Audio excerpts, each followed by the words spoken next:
first concept we'll speak about is Wuji. Wuji is a concept that means everything before it's anything in particular. It's everything integrated into such a perfect whole that no one thing can be distinguished. No one thing has been separated from the whole. With everything as a whole, it's almost as if there's nothing. So Wuji literally translates as a void or the void. But it doesn't actually mean nothingness. It actually means a perfect stillness pregnant with infinite possibilities. In Taoist thinking, Wuji symbolizes the state of the universe before Yin and Yang. Yin and Yang, being the next concept we'll speak about, represents the two opposites or opposing aspects in the universe. You could also say that they are complementary aspects. They are not they're not going to fight each other or force against each other. It's just a way of separating everything into two extremes. So while Wuji is the state of no extremes, Yin and Yang represent the two sides of the pole. Yin is the female aspect of the universe, accepting, soft, returning or retracting.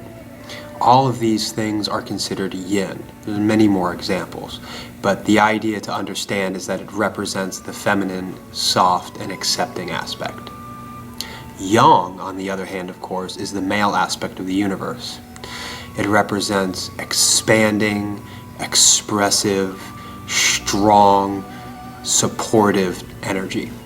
And so when we look at things, whether it's the movement of our bodies or the function of our bodies or our minds or an interaction between ourselves and another person, all of those things can be looked at through the lens of yin and yang. Tai Chi, our next concept, means grand ultimate. In my opinion, that's to say the grand ultimate principle of the universe.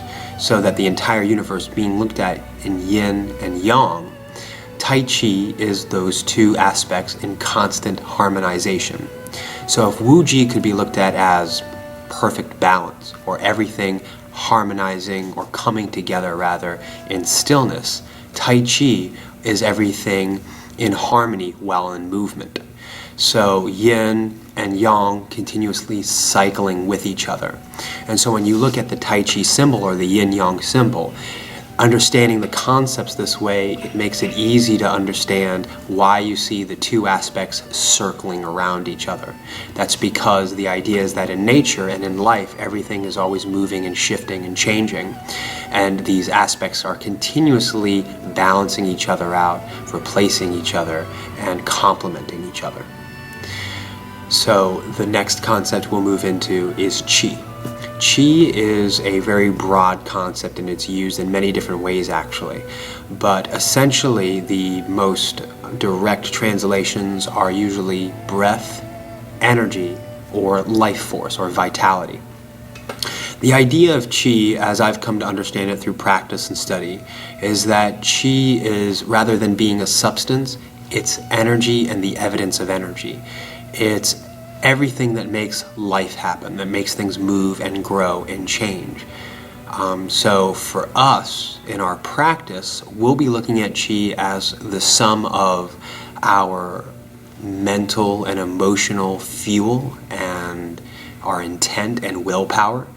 We'll be looking at Qi as all of the functions of the body, specifically the subtle functions such as blood flow, lymph flow, neurological communication and signals, and everything that has to move and flow in order to make our life happen.